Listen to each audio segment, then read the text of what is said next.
তো গাড়িটা লোড দেওয়ার আগে কিছু কথা বলি। চিটাগাংয়ের রাঙামাটি, বান্দরবন, খাগড়াছড়ির গাড়িগুলা কিন্তু স্পেসিফিক কিছু গাড়ি যায়। যেই গাড়িগুলো হাই পারফরমেন্স গাড়ি, বলতে যেটা সিসি বেশি, গাড়ির ইঞ্জিন ক্যাপাসিটি বেশি, এক্সেলের ক্ষমতা বেশি, এক্সেলটা অনেক স্টেবল, প্লাস এক্সেল যে ম্যাটেরিয়ালটা হচ্ছে খুবই মানে বানানো আর কি খুবই স্ট্রং করে, ওইসব গাড়ি শুধুমাত্র পাহাড়ি রাস্তা পাইতে পারে। খাগড়াছড়ি বান্দরবনের জন্য হিনো গাড়ি হচ্ছে সবচেয়ে বেস্ট। এছাড়া অশোক লিল্যান্ড এবং কি বলে টাটার একটা গাড়ি আছে,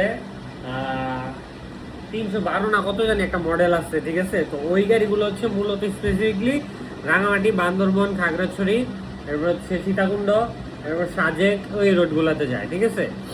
তো আমরা এখন যে এই গাড়িটা দেখতে পারতেছি, ঠিক আছে, এই গাড়িটা এখন আমরা লোড দিব। এটা হচ্ছে রাঙামাটির উদ্দেশ্যে যাবে, আলীকদমের উদ্দেশ্যে যাবে, ঠিক আছে। তো আমরা A to Z আমরা দেখবো জিনিসটা, ঠিক আছে।